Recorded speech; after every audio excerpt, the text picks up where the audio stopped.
할렐루야. 감사합니다. 말씀을 함께 봅니다. 베드로전서 1장 22절부터 2장 10절까지. 너희가 진리를 순종함으로 너희 영혼을 깨끗하게 하여 거짓이 없이 형제를 사랑하기에 이르렀으니 마음으로 뜨겁게 서로 사랑하라. 너희가 거듭난 것은 썩어질 씨로 된 것이 아니요 썩지 아니할 씨로 된 것이니 살아있고 항상 있는 하나님의 말씀으로 되었느니라. 그러므로 모든 육체는 풀과 같고 그 모든 영광은 풀의 꽃과 같으니 풀은 마르고 꽃은 떨어지되 오직 주의 말씀은 세세토록 있도다 하였으니 너희에게 전한 복음이 곧 이 말씀이니라. 그러므로 모든 악독과 모든 기만과 위식과 시기와 모든 비방하는 말을 버리고 갓난 아이들같이 순전하고 신령한 젖을 사모하라. 이는 그로 말미암아 너희로 구원에 이르도록 자라게 하려 함이라. 너희가 주의 인자하심을 맛보았으면 그리하라. 사람에게는 버림받았으나 하나님께서는 택하심을 입은 보배로운 산돌이신 예수께 나아가 너희도 산돌같이 신령한 집으로 세워지고 예수 그리스도로 말미암아 하나님이 기쁘게 받으실 신령한 제사를 드릴 거룩한 제사장이 될지니라. 성경에 기록되었으되 보라 내가 택한 보배로운 모퉁이 돌을 시온에 두노니 그를 믿는 자는 부끄러움을 당하지 아니하리라 하였으니 그러므로 믿는 너희에게는 보배이나 믿지 아니하는 자에게는 건축자들이 버린 그 돌이 모퉁이의 머릿돌이 되고 또한 부딪히는 돌과 걸려 넘어지게 하는 바위가 되었다 하였느니라. 그들이 말씀을 순종하지 아니함으로 넘어지나니 이는 그들을 이렇게 정하신 것이라.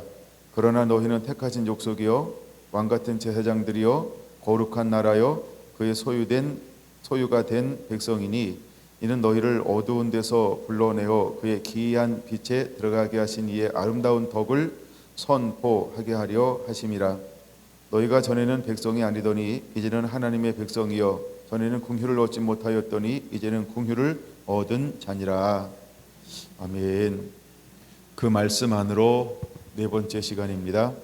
오늘 소제목으로는 살아있고 항상 있는 말씀, 살아있고 항상 있는 말씀, 이런 제목으로 함께 은혜를 나누고자 합니다. 베드로전서는 고난받고 있는 흩어져 있는 믿음의 사람들을 향하여서 베드로를 통하여 하나님이 주시는 말씀입니다. 예수님이 부활하시고 올라가신 그 이후에 이제 교회가 세워졌고 AD 64년경에 로마의 대화재가 일어납니다. 그것을 빌미로 네로가 이것은 기독교인이 행한 것이다, 이렇게 이제 거짓 뉴스를 퍼뜨림을 통해서 극심한 박해가 일어나고 있는 그때에 그들은 동서나무 사방으로 흩어졌던 것입니다. 그래서 베드로전서 1장 1절에 보면 예수 그리스도의 사도 베드로는 본도, 갈라디아, 갑바도기아, 아시아 비두니아에 흩어진 나그네, 이렇게 표현하고 있습니다. 1장 1절에 있는 지역은 지금의 전부 터키에 있는 지역, 그 당시 이것을 우리가 아시아 이렇게 부르기도 합니다. 이제 사도 바울이 성령의 보내심을 받고 제일 먼저 그레데 섬을 통과하고 난 다음에 이제 BC 안디옥에 루스드라, 니고디온 이런 데 가서 이제 복음을 증거하는데 이쪽 지역이 전부 다 지금에 있는 터키 그런 지역들이죠. 근데 2차 전도 여행 때 또다시 이제 그 역으로 한번 갔던 그 지역을 돌아오면서 복음을 전하는 가운데 하나님의 영이 그에게 여기서 복음을 증거하지 않고 이제는 유럽으로 마게도나로 넘어가기를 하나님이 원하셨어요. 근데 그가 더욱더 머뭇거릴 때 하나님은 환상을 보여주시면서 깊은 씨름을 하게 하고 난 다음에 이제 배를 타고 마게도냐 지역으로 넘어가게 되어지는 사건이 일어나죠. 근데 그 이후에 이 아시아에는 또 하나님께서 누구를 파송했냐 하면 아마 베드로를 파송한 것을 볼 수 있어요. 그래서 베드로는 그 흩어져 있는 교회들을 향하여서 하나님의 복음을 통하여서 권면하고 위로하고 있는 걸 볼 수 있어요. 이 시대를 걸어서 우리는 환란의 시대, 박해의 시대 이렇게 말합니다. 환란이나 박해라고 하는 것은 언제 일어나고 언제 일어나냐 하면 하나님께서 우리를 바라보시기 위할 때, 그 다음에 또 박해는 언제 일어나냐 하면 마지막 때. 그래서 베드로 전서나 베드로 후서는 우리에게 무엇을 보여주고 있냐 하면 마지막 때에 우리가 어떤 신앙과 믿음으로 무장하고 있어야 되는가, 이것을 좀 더 깊이 명확하게 보여주고 있는 서신인 것입니다. 그래서 베드로 전서나 후서의 주제가 있다라고 하면 고난이라는 단어일 거예요. 고난이라는 단어가 동사로만 기록한 게 베드로 전서에는 한 12번 정도 기록되어져 있고, 그 위에 다르게 기록되어져 있는 것들이 여러 가지 더 기록되어져 있어요. 이 극심한 박해와 환란이 일어날 때 결국은 베드로를 통해서 하나님이 우리에게 권면하고자 하는 것은 무엇이냐 하면 믿음을 가지고 끝까지 인내하는 자가 되라, 이거를 우리에게 권면하고 있다는 겁니다. 믿음을 가지고 인내하라라고 할 때 믿음은 무엇으로 만들어지느냐라고 하는 거죠. 그래서 이 마지막 때 환란이 오거나 박해가 오거나 또 우리들 가운데 지금도 우리가 보이는 보이지 않는 유형 무형의 박해가 있어요. 핍박이 있어요. 또 신앙생활에 어려움이 있어요. 이럴 때 흔들리지 않는 사람들은 결국 어떤 사람이냐라고 할 때 말씀 안에 머무는 사람이라는 거예요. 말씀 안에 머무르는 사람. 그래서 베드로를 통해서 하나님은 말씀 안에 머무르는 사람들에게 끝까지 인내할 것을 권면하고 있는 것입니다. 그럼 오늘 이 시대를 살아가는, 실제로 오늘 우리가 예배를 온전히 하나님 앞에 드릴 수 없는 이 시대에, 그래서 우리가 공동체라고 하는 함께 모여서 예배를 드릴 수 없는 이 시대에 우리가 우리의 믿음을 어떻게 유지하고 또 어떤 형태로 어떻게 하나님 앞에 나가야 될 것인가, 이런 부분들을 좀 더 깊이 볼 수 있는 부분이 베드로 전서, 베드로 후서인 것입니다. 그래서 우리가 이제 불같은 연단이 올 때 이것을 통해서 하나님이 우리를 어떻게 하시겠냐라고 할 때 주님께서 오실 때에 영광과 칭찬과 존귀를 얻게 하기 위해서 우리가 이것을 통과해야 한다라고 말씀을 좀 하고 있고요. 오늘 읽은 본문부터 좀 나누어 본다고 한다면 22절은 이렇게 표현하고 있어요. 너희가 진리를 순종함으로 너희 영혼을 깨끗하게 하여 거짓이 없이 형제 사랑하기에 이르렀으니 마음으로 뜨겁게 서로 사랑하라, 이렇게 표현하고 있어요. 그러면 먼저 우리에게 보여주고 있는 게 뭐냐 하면 진리를 순종함으로 이렇게 말하고 있어요. 하나님이 우리에게 먼저 요구하는 게 무엇인가요? 너 먼저 진리에 순종할 수 있겠니? 이걸 말씀하는 건데, 너 진리에 순종하라, 이걸 요구하고 있는 거죠. 그러니까 하나님이 우리에게 첫 번째 요구하는 건 뭐냐 하면 순종을 요구하고 있다라고 하는 거예요. 여러분, 순종은 내가 죽어지고 내 안에 예수님이 살 때 온전한 순종이 이루어지는 것입니다. 하나님은 무엇인가 비밀을 맡길 때마다 하나님은 하나님이 부르신 사람들에게 무엇을 마지막까지 테스트, 시험하시는가 하면 순종을 테스트하죠. 순종을 테스트하는 걸 볼 수 있어요. 그런 것처럼 우리가 환란이 왔을 때, 박해가 왔을 때, 어려움들이 왔을 때 결국 승리하게 하는 것은 무엇이냐 하면 순종인데, 우리가 무엇을 붙잡고 순종해야 할까요? 진리, 즉 하나님의 말씀이라는 거예요. 그래서 하나님의 말씀 안에서 우리가 살아가는 사람만이 하나님을 기쁘시게 하는 순종을 감당할 수 있다라고 하는 것입니다. 이 베드로전서나 베드로 후서에 나오는 또 하나의 중요한 단어는 즐거움, 기쁨 이런 단어가 있어요. 근데 즐거워하라, 기뻐하라라고 할 때 즐거움과 기쁨은 어디서 기뻐하는 거냐면 말씀 안에서라는 거죠. 그래서 우리가 진리를 순종함으로 기뻐하라는 거예요.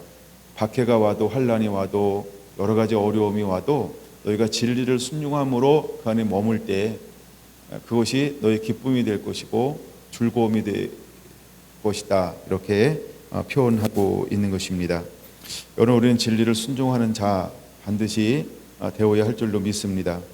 우리가 진리를 순종하지 아니하면, 즉 진리를 기뻐하지 아니하면 우리는 벗어날 수 없게 될 거예요. 그래서 먼저 우리가 이제 1장 13절에서 21절을 보면 성도가 어떻게 거룩해야 하는가 이런 부분들을 보여주고 있는데 22절에서 25절까지는 성도의 사랑이라는 부분을 좀 보여주고 있어요. 우리가 어떻게 사랑하며 살아야 할까라고 할 때 그것은 진리를 순종할 때 우리는 사랑하는 삶을 살게 된다는 거예요. 우리가 이제 이것을 이런 식으로 한번 표현해 볼게요. 진리를 순종한다라고 하는 것은 연단된 금이 되었다 이런 의미가 있어요. 그래서 마지막 때 환난이 오거나 박해가 오거나 이런 거 올 때 정말로 끝까지 승리할 수 있는 사람은 어떤 사람이냐 하면 연단된 금, 즉 연단된 믿음을 소유한 사람만이 끝까지 인내함으로 순종할 수 있는 사람이 되어진다는 것입니다. 진리를 순종함으로 너희 영혼을 깨끗하게 하여 이렇게 말하고 있어요. 그럼 영혼을 깨끗하게 하는 방법은 무엇으로 영혼을 깨끗하게 할 수 있을까? 진리를 순종함으로만 영혼이 깨끗해진다라고 하는 것입니다. 여기서 말하는 깨끗하다라고 하는 이 말이 헤그니 코데스, 헤그니 코데스 이런 말인데 이 말은 회개로 이루어진 상태를 말하는 것입니다. 회개를 통하여서 깨끗해진 상태를 말하는 거죠. 다르게 말하면 연단되었다 이런 의미죠. 그 연단되어졌다 이런 의미를 가지고 있어요. 그래서 깨끗한 마음으로 하나님께 순종하는 상태를 일컬어서 하는 말입니다. 그러므로 우리는 이제 환난이 오거나 박해가 오거나 핍박이 오기 전에 먼저 우리는 무엇으로 겸비한 자가 되어야 할까라고 할 때 연단된 믿음으로 겸비한 자가 되어야 한다라는 것입니다. 그래서 연단된 믿음을 소유한 사람들은 어떤 삶을 살아가게 되냐 하면 단순해요. 사랑하며 사는데 그대로 살아가는데 거짓 없이 형제를 사랑하게 될 거라는 것입니다. 그래서 하나님께서 왜 마지막 때 연단된 금을 가진 사람들을 이제 부르시고 왜 연단된 금을 사서 부요하게 하라라고 말씀을 하고 있냐 하면 하나님은 마지막 때 또다시 잃어버린 영혼들을 향한 하나님의 마음과 사랑을 드러낼 것입니다. 근데 그 드러내는데 그것을 우리는 긍휼이다라는 단어로 제가 지금 살펴보고 있죠. 그래서 하나님께서 긍휼을 베풀어 주실 것인데 그래서 22절 마지막 부분에 이렇게 말하고 있어요. 마음으로 뜨겁게 서로 사랑하라라고 말입니다. 우리에게 거리 섰는 믿음이 있을 때 우리가 주변인들을 향하여서 상처가 있는 것이 아닌 그냥 조건 없이 사심 없이 아버지의 마음으로 사랑할 때 우리는 그들에게 긍휼을 베풀 수 있을 뿐만 아니라 땅끝까지 이르러 내 복음을 증거하라라고 했던 것처럼 그들에게 아버지의 마음을 가지고 복음을 증거할 수 있게 될 것이기 때문에 그런 것입니다. 그러므로 먼저 우리가 살아있는 하나님의 말씀을 가진 사람들은 어떻게 하냐라고 할 때 우리는 영혼을 깨끗하게 하는데 영혼을 깨끗하게 한다라는 것입니다. 그러므로 우리 영혼을 깨끗하게 만질 수 있는 그런 하나님의 사람들이 되기를 원합니다. 마음으로 뜨겁게 서로 사랑하라라고 말할 때 우리가 마음으로 뜨겁게 사랑하는 자가 되어야 되는데 하나님은 우리가 마음으로 사랑할 때 어떻게 사랑하라고 말할까? 이 부분은 좀 우리가 요한일서 3장을 한번 보겠습니다. 요한일서 3장 18절부터 한번 볼까요? 우리가 사랑할 때 어떻게 사랑하라고 말하고 있을까? 참으로 연단된 금을 가지고 거듭난 즉 하나님의 사랑으로 온전히 무장된 사람은 어떻게 사랑하는 삶을 살아가게 될까? 3장 18절, 요한일서 3장 18절부터 한번 볼게요. 자녀들아, 우리가 말과 혀로만 사랑하지 말고 행함과 진실함으로 하자. 그래서 연단된 금을 소유한 정말 그 마음이 진리로 깨끗하게 된 사람은요, 어떻게 하냐면 말과 행함으로, 즉 삶이 긍휼의 삶을 살게 되어져 있다는 거예요. 삶이 긍휼의 삶을 살게 되어져 있다는 거예요. 여러분, 우리 안에 이제는 이것이 드러나는 자가 되어야 합니다. 그래서 마지막 특징이 뭐냐 하면 불법이 성함으로 사랑이 식어져요. 근데 진짜 하나님의 사람은요, 더 사랑해요. 그게 진짜와 가짜를 분별하는 방법입니다. 하나님의 말씀에 입맞은 자들, 연단된 금을 소유한 자들은요, 사랑이 식어지는 것이 아니고 아버지의 마음처럼 모두를 향한 긍휼의 마음으로 다가가게 될 거라고 하는 거예요. 그래서 우리 안에 그 긍휼이 막 일어나서 이제 말과 혀로만 하는 것이 아니고요, 행함과 진실함으로 실제 삶을 살아내고 있더라는 거예요. 이것이 진짜와 가짜를 구분하는 방법이 될 것입니다. 여러분들은 어떤 삶을 택하여 될까? 이건 우리 의지적으로 되는 것이 아니죠. 하나님의 은혜가 주어지면 이 사랑하는 삶을 실제로 살게 되어져 있다라고 하는 것입니다. 19절은 뭐라고 말했을까요? 이로써 우리가 진리에 속한 줄을 알고, 할렐루야. 이로써라고 하는 건 말과 행실로 진실함으로 사랑을 실천하는 것은 우리가 진리, 하나님의 말씀에 속한 줄을 안다라고 하는 것이죠. 우리가 진리를 순종함으로, 진리를 우리가 순종함으로 너희 영혼을 깨끗하게 하여 거리 없이 형제 사랑하게 이르렀으니 마음으로 뜨겁게 서로 사랑하라라고 말씀하고 있는 것처럼, 이제 우리는 행함과 진실함으로 할 때 이 사람은 어디에 속한 사람이다? 그렇죠? 참 하나님의 말씀에 속하여 있는 사람이다라고 하는 겁니다.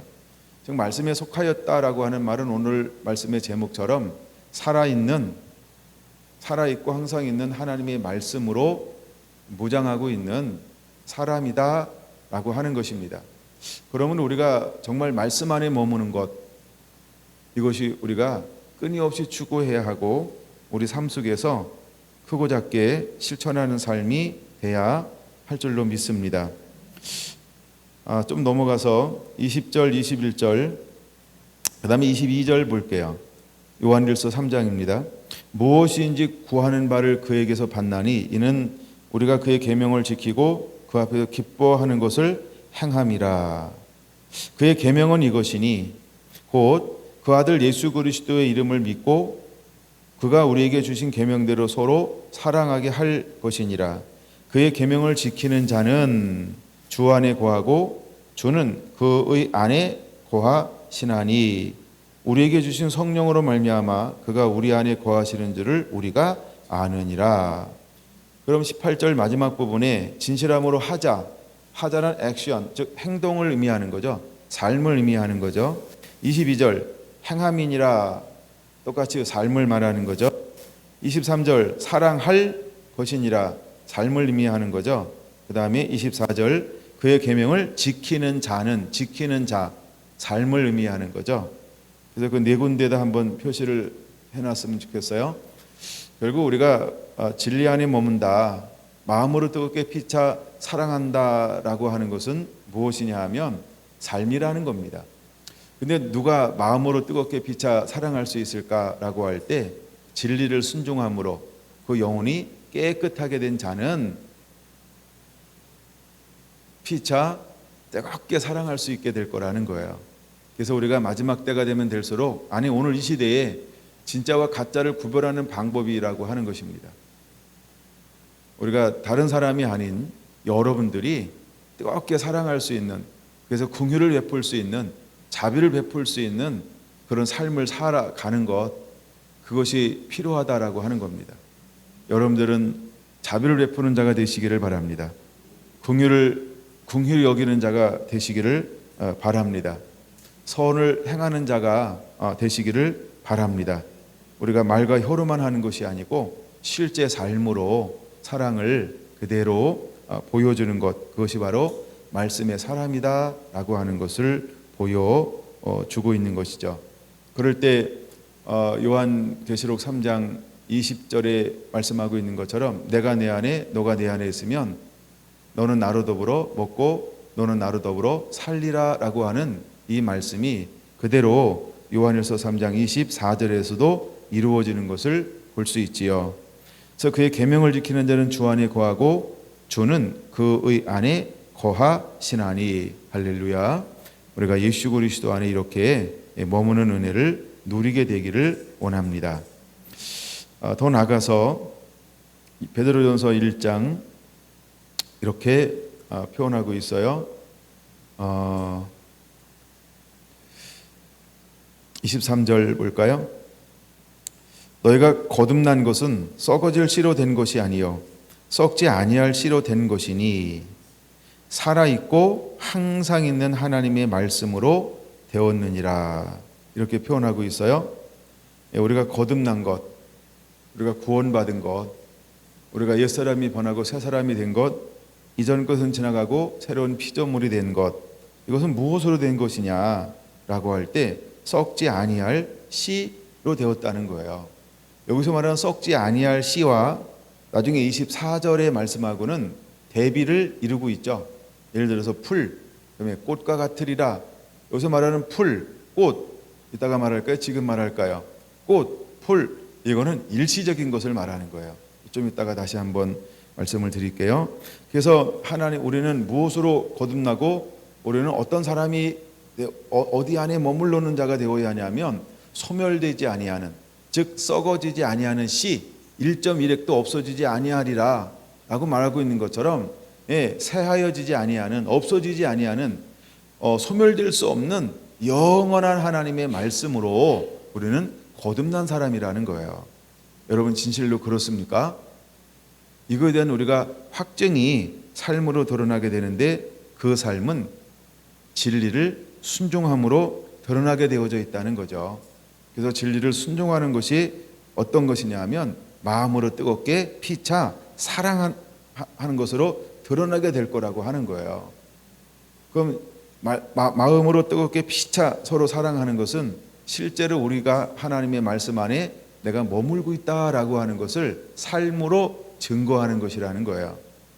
이제 여러분들의 삶 가운데서 말과 혀로만 사랑하는 것이 아니고 정말 마음으로 뜨겁게 피차 긍휼을 베풀고 선을 행하고 자비를 베푸는 그런 삶으로 주님의 영광을 드러내는 자가 되시기를 예수님의 이름으로 축원을 드립니다. 살아있고 항상 있는 하나님의 말씀 그럴 때 우리가 대표적으로 생각날 수 있는 말씀이 한번 적어 놓으시면 되는데 히브리서 4장 12절일 거예요. 하나님의 말씀은 살았고 운동력이 있어 라고 하는 말씀이요. 그러니까 하나님의 말씀은 히브리서 4장 12절에 말씀하고 있는 것처럼 우리의 모든 혼과 영과 및 간절과 골수를 찔러 쪼갠다라는 거예요. 변화시킨다는 거예요. 새롭게 한다는 거예요. 우리를 새롭게 하실 수 있는 것은 말씀이라고 하는 거예요. 하나님은 천지를 창조하실 때 말씀으로 창조하셨던 것처럼 하나님의 말씀은 항상 있고 살아있는 그 말씀으로, 그래서 우리의 마음과 뜻과 생각도 감찰하시고 통치하시는 그 하나님, 우리의 모든 것을 아시는 그 하나님, 하나님의 말씀으로 우리가 거듭났다라고 하는 거예요. 거듭났다라고 하는 건 뭐예요?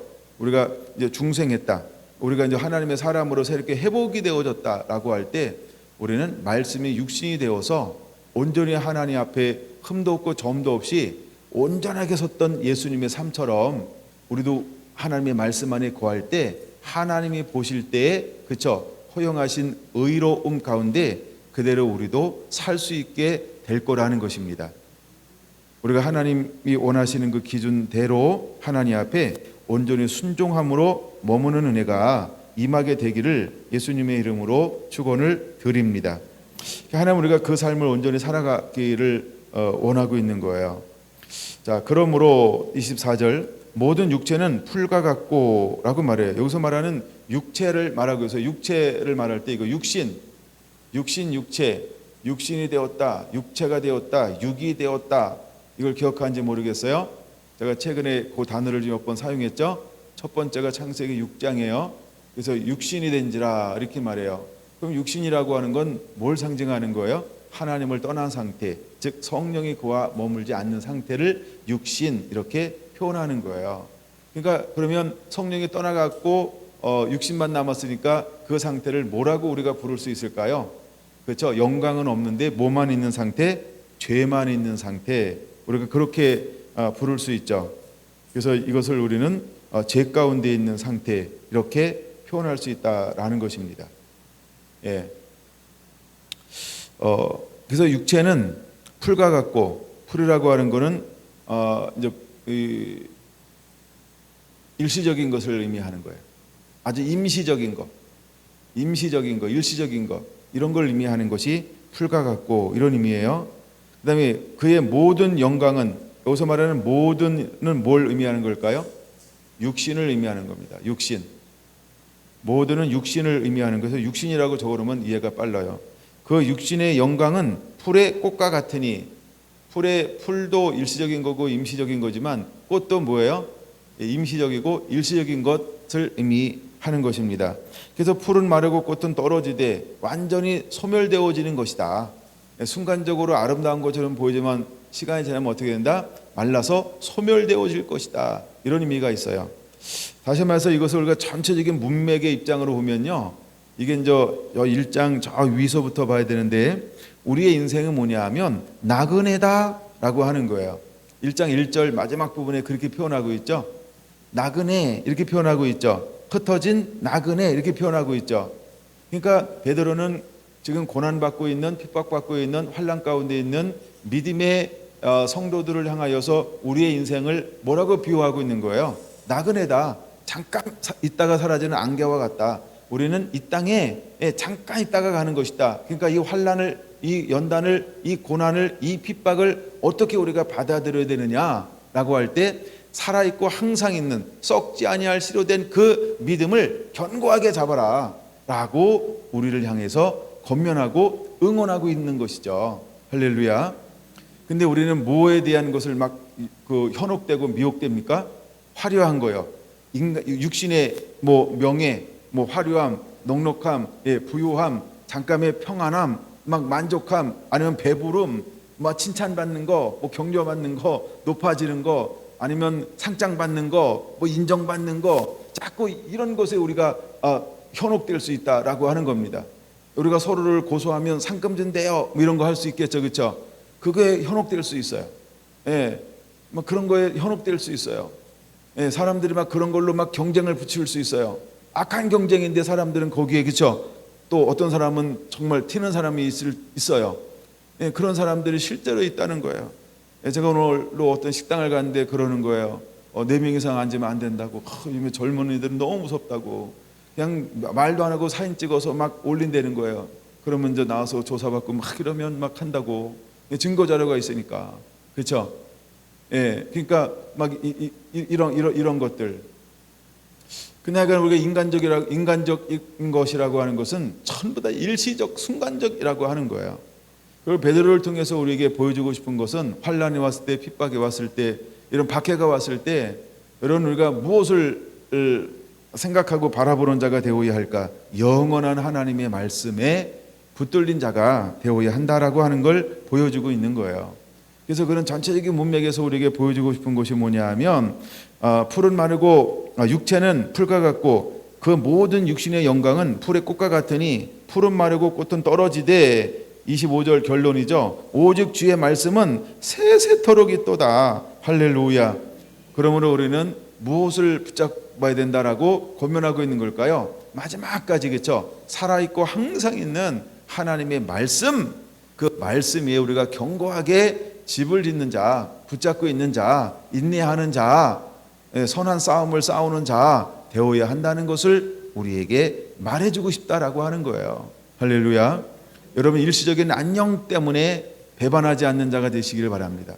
일시적인 안녕, 일시적인 평안을 누리기 위해서 우리가 주님을 떠나지 않고 타협하지 않고 현혹되지 않는 자가 되기를 예수님의 이름으로 축원을 드립니다. 그래서 육신이라고 하는 것은 바로 죄악의 초소가 되어지는 거예요. 우리가 하나님을 떠났을 때 바로 우리 안에는 무엇이 들어오나요? 그렇죠? 사단이 들어오는 거예요. 그래서 우리는 사단의 지배를 받고 사단의 조종을 받게 되어지는 것이죠. 이 부분을 좀 더 말씀을 몇 군데 한번 찾아볼까요? 로마서 7장을 한번 보겠습니다. 로마서 7장. 사도 바울은 이 부분을 25절 먼저 볼게요. 로마서 7장 25절 사도 바울은 뭐라고 고백하고 있나요? 우리 주 예수 그리스도로 말미암아 하나님께 감사하리로다. 그런즉 내 자신이 마음으로는 하나님의 법을 육신으로는 죄의 법을 섬기노라.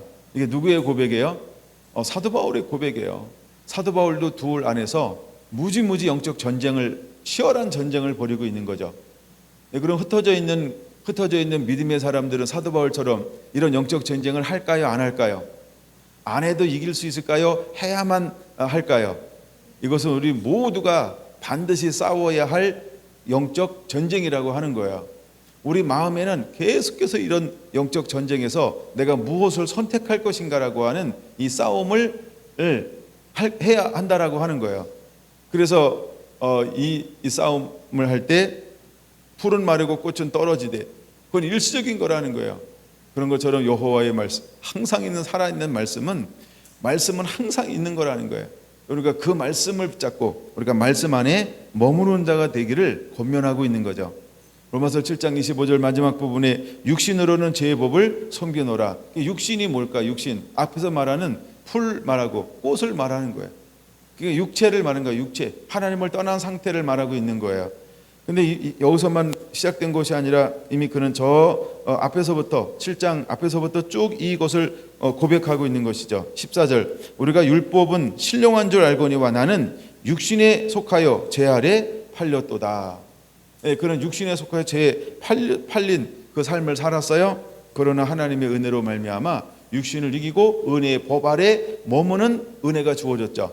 그러고 난 다음에 그는 끊임없이 어떤 삶을 살아요? 그렇죠? 은혜의 법 아래 내 능과 힘으로 이기려고 하는 것이 아니라 매사에 하나님을 의지함을 통해서 육신을 쳐서 복종시키기 위해서 그는 하나님을 향해서 매일매일 달려가는 그 삶을 산 사람이 사도 바울이었던 것을 우리는 알아야 합니다. 18절 그는 이렇게까지도 고백하죠. 내 속 곧 내 육신에 선한 것이 거하지 아니한 줄을 아노니 원함은 내게 있으나 선을 행하는 것은 없노라. 내가 원하는 바 선을 행하지 아니하고 도리어 원하지 아니하는 바 악을 행하로다. 그건 여러분 우리는 오늘을 살아가면서 어떤 선한 싸움을 싸워야 할까요? 사도 바울처럼 오늘도 우리는 육체 하나님을 떠난 이 죄를 이기기 위해서 오늘 우리는 또 다시 선한 싸움을 싸우는 자가 되어야 할 줄로 믿습니다. 24절 같이 읽어볼까요? 오호라 나는 공고한 사람이로다. 이 사망의 몸에서 누가 나를 건져내랴. 8장 1절 그러므로 이제 그리스도 예수 안에 있는 자에게는 결코 정죄함이 없나니 이는 그리스도 예수 안에 있는 생명의 성령의 법이 죄와 사망의 법에서 너를 해방하였음이니라. 할렐루야. 그러므로 우리는 예수님 안에 머무는 자가 되어야 합니다. 그러므로 우리는 말씀 안에 머무는 자가 되어야 할 줄로 믿습니다. 살아있고 항상 있는 말씀을 붙잡는 자가 되어야 할 줄로 믿습니다. 8장 5절 씁니다. 육신을 따른 자는 육신의 일을, 영을 따른 자는 영의 일을 생각하나니. 여러분 우리의 생각이 행동으로 드러나게 돼 있어요. 우리의 생각이 언어로 드러나게 되어져 있어요. 우리의 생각이 표현으로 드러나게 돼 있어요. 근데 결국 우리가 무엇을 따르느냐에 따라서 우리의 삶 가운데 계속해서 자기의 정체성을 실제로는 드러낸다는 거예요. 때로는 여러분 우리는 모르지만 하나님은 우리의 마음과 생각을 감찰하시는 분이세요. 하나님은 속일 수가 없는 거예요. 내가 이거 육체로 하는 것이냐 영으로 하는 것이냐.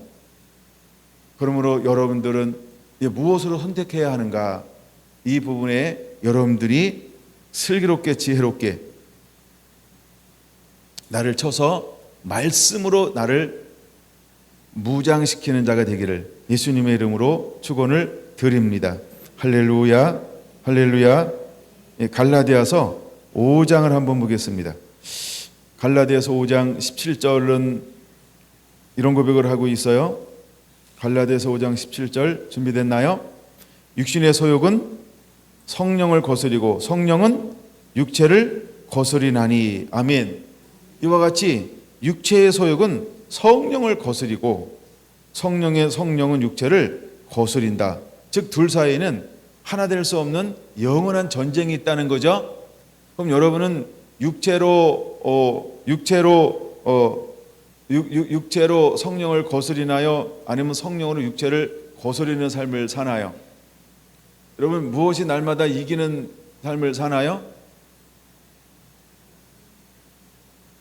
우리는 매 순간 여기서 선택을 하며 살고 있다는 거예요. 매 순간 선택하며 살고 있다는 것은. 그럼 우리가 어디에 머물러야 할까요?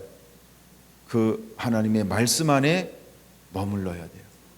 계속 우리의 선택의 밑바탕이 되는 것은 하나님의 말씀이어야 한다는 거예요.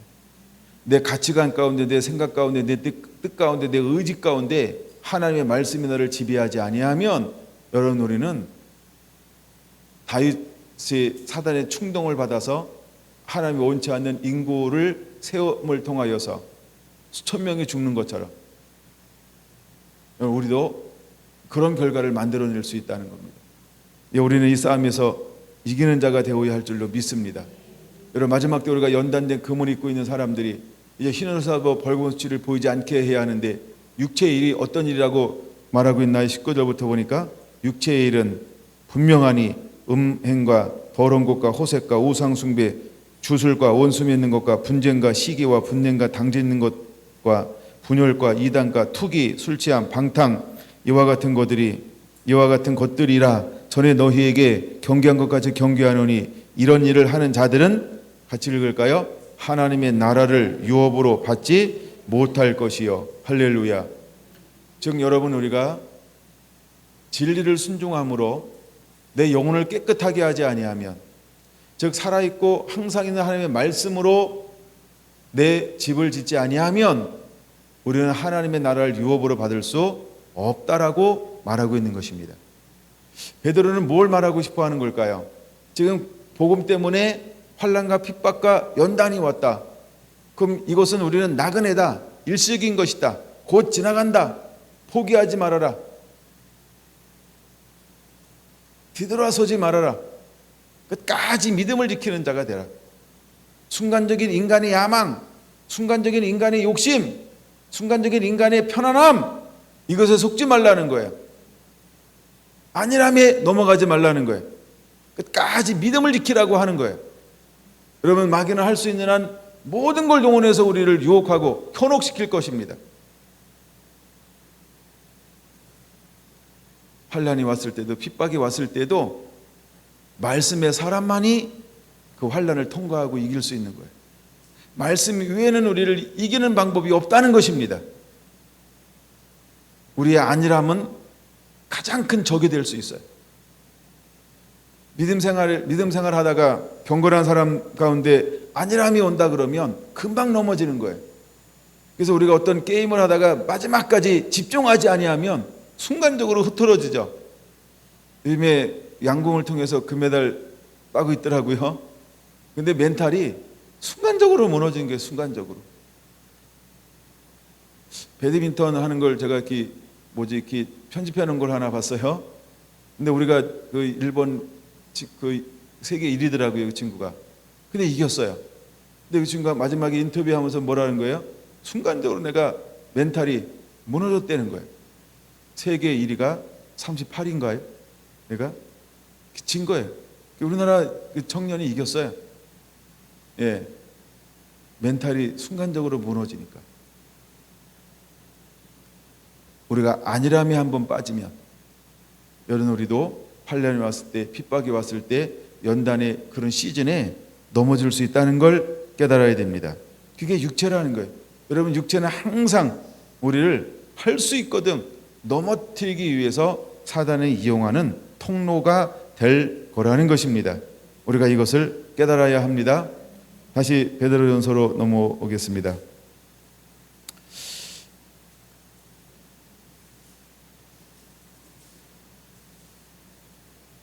육신에서 하나 더 보아야 될 것 같아요. 육신에서는 이것도 한번 늘 보는 거지만 요한일서 2장 15절, 약간 짝을 이루는 것들 같아요. 요한일서 2장 15절부터 17절이요. 이 세상이나 세상에 있는 것들을 사랑하지 말라. 누구든지 세상을 사랑하면 아버지의 사랑이 그 안에 있지 아니하나니 이는 세상에 있는 모든 것이 육신의 정욕과 안목의 정욕과 이생의 자랑이니 다 아버지로부터 온 것이 아니요 세상으로부터 온 것이라. 이 세상도 그 정욕도 지나가되 오직 하나님의 뜻을 행하는 자는 영원히 거하느니라. 이 세상은 뭐 한다고요? 풀과 같고 꽃과 같은 거예요. 다 지나갑니다. 근데 마지막에 남는 게 뭐라고요? 17절, 오직 하나님의 뜻을 행하는 자는 영원히 거하느니라. 할렐루야. 그럼 우리가 어디 안에 머무는 자가 되어야 할까? 우리는 여러분 말씀 안에 머무는 자가 되어야 할 줄로 믿습니다. 살아있고 항상 있는 하나님의 말씀 안에 머무는 자가 되기를 예수님의 이름으로 축원을 드립니다. 아멘. 아멘. 그래서 우리가 항상 살아있고 항상 있는 하나님의 말씀 안에 머무는 삶을 살아내어야 합니다. 그래서 베드로전서 전체는 우리에게 그 부분에서 계속해서 보여주고 있습니다. 두 번째 주제는 2장 2절일 겁니다. 두 번째 주제인데요. 2장 2절 잠깐 볼까요? 베드로전서 2장 2절, 갓난 아이들 같이 순전하고 신령한 것을 사모하라. 이는 그로 말미암아 너희로 구원에 이르도록 자라게 하려 함이라. 할렐루야. 우리가 핍박 때문에 환난 때문에 흩어졌어요.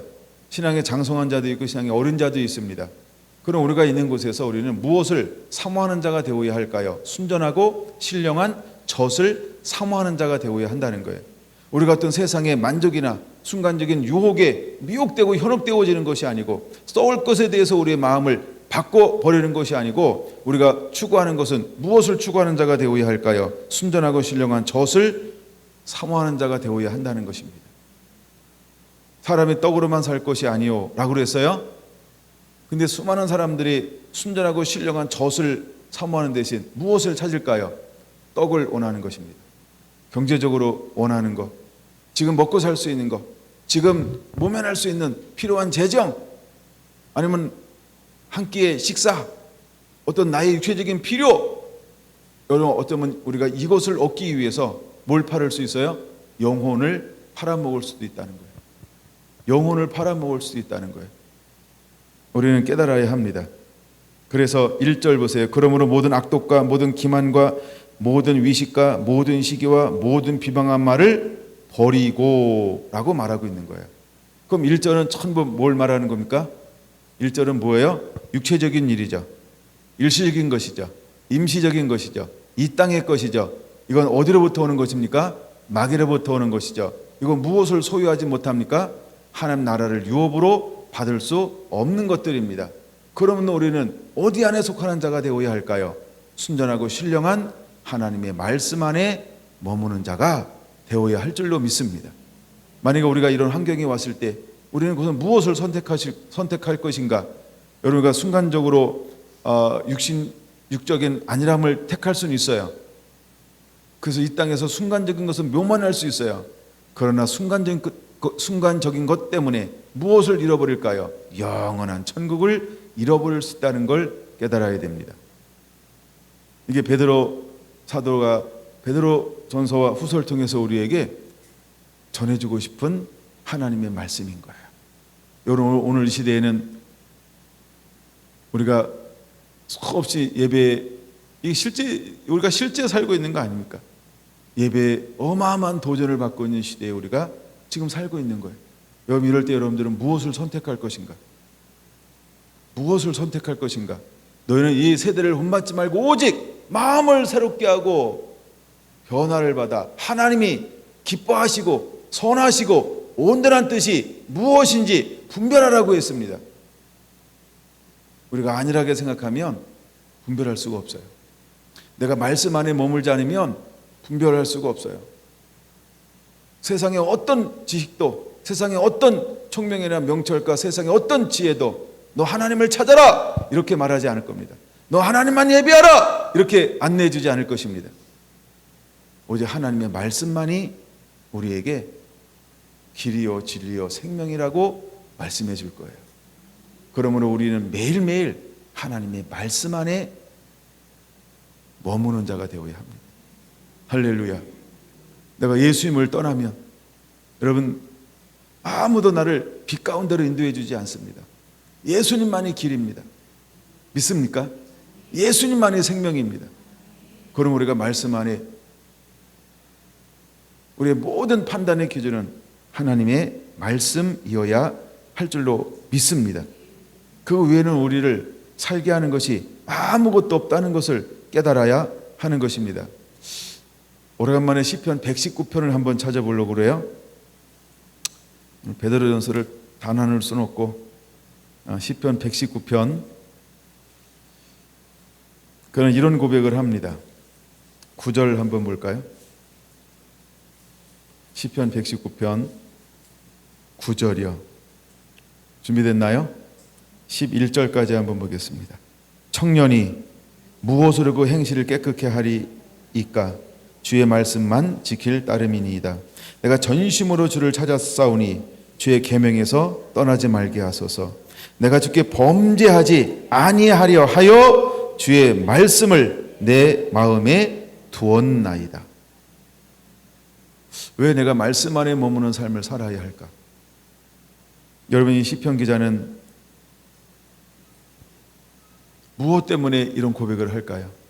청년이 무엇으로 그 행실을 깨끗게 하리이까? 주의 말씀만 지킬 따름이니이다. 왜 그는 이런 고백을 할까요? 여러분, 우리가 이 청년이라고 하는 그 유혹, 청년 때 오는 그런 유혹, 그 내 힘과 능으로 지켜낼 수가 없어요. 무엇만이 나를 지켜낼 수 있을까요? 내가 결단하는 것입니다. 나는요, 세상을 보지 않겠습니다. 나는 성공을 보지 않겠습니다. 나는 내가 이루고 싶은 야망이나 꿈을 보지 않겠습니다. 나는 오로지 말씀만 보겠습니다. 나는 예수님만 보겠습니다. 나는 하나님만 보겠습니다. 나는 율법만 보겠습니다. 라고 결단을 해야 된다. 그 결단을 해도 사단은 와서 우리를 가만 놔두지 않을 텐데, 그런 결단마저 없다라고 한다면 우리가 넘어지는 것은 얼마나 쉽게 넘어질까요? 10절은 이렇게 말해요. 내가 전심으로 주를 찾았사오니 주의 계명에서 떠나지 말게 하소서. 전심으로 주를 찾는 거예요. 이게 말씀 안에 머무는 삶인 것입니다. 11절이요. 내가 주께 범죄하지 아니하려 하여 주의 말씀을 내 마음에 두었나이다. 여러분, 우리도 11절이 우리의 싸움이 되기를 원합니다. 이것이 우리의 삶이 되기를 원합니다. 시편 1편을 보겠습니다. 시편 1편을 보겠습니다. 1편만 보고 마칠까요? 오늘 제가 베드로전서 5장까지는 가야 되는데 늘 약간 거기까지 나눠야지 하고 늘 왔다가 약간 시간 되는 대로 나눕니다. 시편 1편 봅니다. 1절에서 복 있는 사람은 악인의 꾀를 따르지 아니하며 죄인의 길에 서지 아니하며 오만한 자의 자리에 앉지 아니하고. 1장 1절은 굉장히 중요한 거죠. 오늘 이 시대에 베드로가 흩어져 있는 수많은 하나님의 사람들에게 서신을 보내면서 권면하는 거와 시편 1편에 우리를 권면하는 거와 뭐가 다를까요? 똑같다라고 하는 거예요. 여러분, 우리도 여전히 어떤 유혹이 있을까요? 악인들의 유혹이 있습니다. 죄인들의 유혹이 있습니다. 오만한 자들의 유혹이 있다는 겁니다. 흩어져서 믿음이라고 하는 사람들께 함께 공동체를 이루어 살아가는데 그 안에는 가만히 들어온 사람들이 있어요. 다른 복음을 쫓는 사람들이 있어요. 다른 사람들이 있다는 거예요. 여러분, 이 사람들이 한 마음으로 서로 독려하고 서로 세워주고 서로 믿음으로 붙잡아주면 얼마나 좋겠어요. 근데 사람들은 뭐예요? 자기 소견에 옳은 대로 행하더라. 오늘날 한국교회는 똑같은 성경을 가지고 하나님의 말씀을 보는데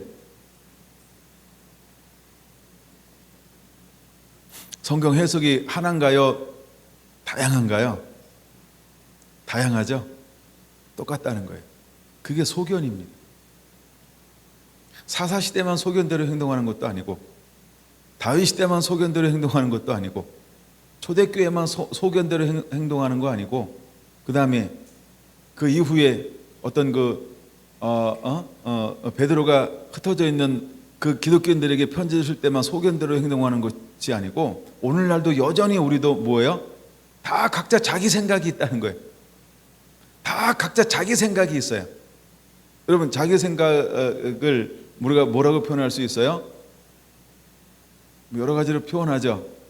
그러니까 뭐 진리에 딱 절대 붙들려 있다 그러면 그 얼마나 좋아요, 그렇죠?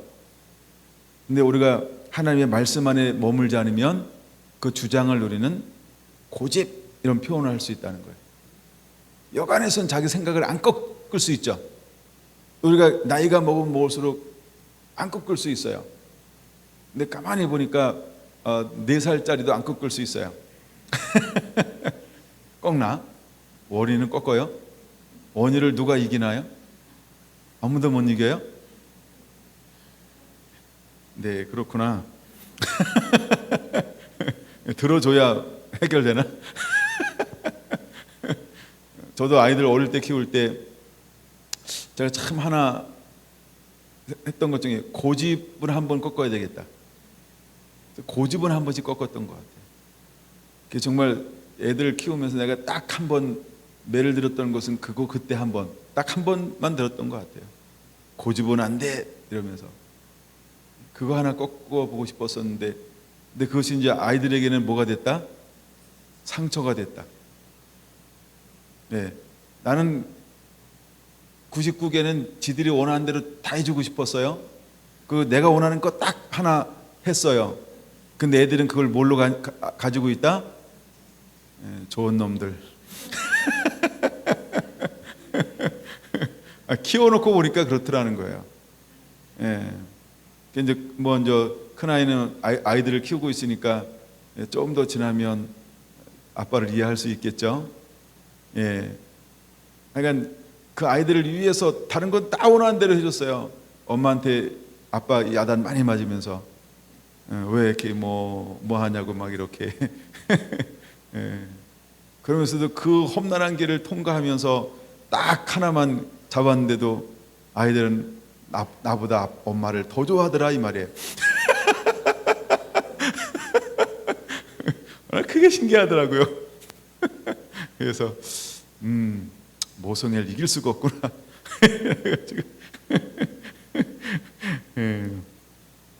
그런 생각도 한번 해보고 그랬었어요. 여러분, 시편 1편 1절은 결국 뭘 얘기하냐 하면 이 세대를 본받지 않는 것입니다.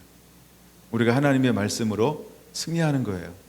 우리가 하나님의 말씀 안에 거해야 한다는 걸 보여주고 있는 거죠. 그래서 우리가 악인의 꾀를 따르지 않는 걸 요구해요. 죄인의 길에 서지 않는 것을 요구해요. 오만한 자의 자리에 앉지 않는 것을 요구하고 있어요. 예. 뭐 이 사람들은 실제로 부도덕한 사람이에요. 인격이 바르지 않은 사람들입니다. 죄인이라고 하는 것은 하나님의 뜻대로 살지 않는 사람들을 말합니다. 오만하다라고 하는 것은 조롱하는 사람이요, 비웃는 사람이요, 그 안에 하나님이 없는 사람들이에요. 그러니까 그래서 조롱도 하고 멸시도 하고 비웃기도 합니다. 그러면 우리가 무엇을 해야 할까요? 2절에 말씀하고 있는 것처럼 말씀 안에 머무는 자가 되어야 합니다. 말씀 안에 머물라라고 말하고 있죠. 오직 여호와 율법을 즐거워하여 그 율법을 주야로 묵상하는도다. 그럴 때 하나님께서 우리에게 주시는 놀라운 결과가 있어요. 이것을 우리가 그냥 전 4가지다 이렇게 보통 설명을 합니다만, 그는 시냇가에 심은 나무가 될 겁니다. 두 번째는 철을 따라 열매를 맺게 될 겁니다. 세 번째, 잎사귀가 마르지 아니함 같이 될 겁니다. 네 번째, 그가 하는 모든 행사, 이 일에 형통함이 있게 될 것입니다. 이게 예수 그리스도 안에, 말씀 안에 머무는 삶의 놀라운 축복인 것입니다. 우리 성결한 성도들이 이 삶을 누리게 되길 바랍니다. 우리가 이 3절을 누릴 때 환난을 만났다. 고난을 만났다, 핍박을 만났다, 어려움을 만났다, 우리가 흩어져 있다, 모일 수 없다. 3절이 일어나면 염려가 있을까요? 근심이 있을까요? 걱정이 있을까요? 두려움이 있을까요? 아무것도 없어요. 왜? 물가인신기온 나무니까요. 잎사귀가 푸르니까요. 철 따라 열매를 맺을 것이니까요. 그하는 일이 다 형통할 거니까요. 여기 3절에 다 답이 있잖아. 실제로 우리가 원하는 거 이거 4개 아닌가요? 우리에게 원하는 모든 게 다 있잖아요. 그렇죠? 그럼 여러분, 우리가 어디 안에 머무는 자가 되어야 할까요? 그 말씀 안에 머물러야 할 이유가 명백한 겁니다. 말씀 안에 머물면 말씀 안에 머무는 그 사람에게 하나님은 필요한 모든 것을 공급해 줄 거예요. 그는 물가인 신기한 나무가 될 겁니다. 철을 따라 열매를 맺게 될 것입니다. 그 잎사귀는 푸르르게 될 거예요. 잎사귀가 푸르다라고 하는 건 뭐예요? 끊임없이 원할 때 열매를 맺을 수 있다라고 하는 것입니다. 그 다음에 더 중요한 거 아닙니까? 그 행사가 다 형통하리라. 행사가 뭐예요? 우리가 원하는 거, 우리가 삶으로 섬기는 거, 우리가 행동으로 옮기는 거, 하나님이 어떻게 하신다고요? 다 형통하게 하실 거라는 거예요. 어디 안에 머물면? 말씀 안에 머물면. 할렐루야. 그러므로 우리가 무엇을 추구하는 자가 되어야 할까? 여러분, 마음을 뺏기지 않게 되길 바랍니다. 미혹당하지 않게 되길 바랍니다. 흔들리지 않게 되시기를 바랍니다. 유혹당하지 않게 되길 바랍니다. 욕심에 이끌리지 않게 되시기를 바랍니다. 육체에 이끌리지 않게 되시기를 바랍니다. 기도하겠습니다.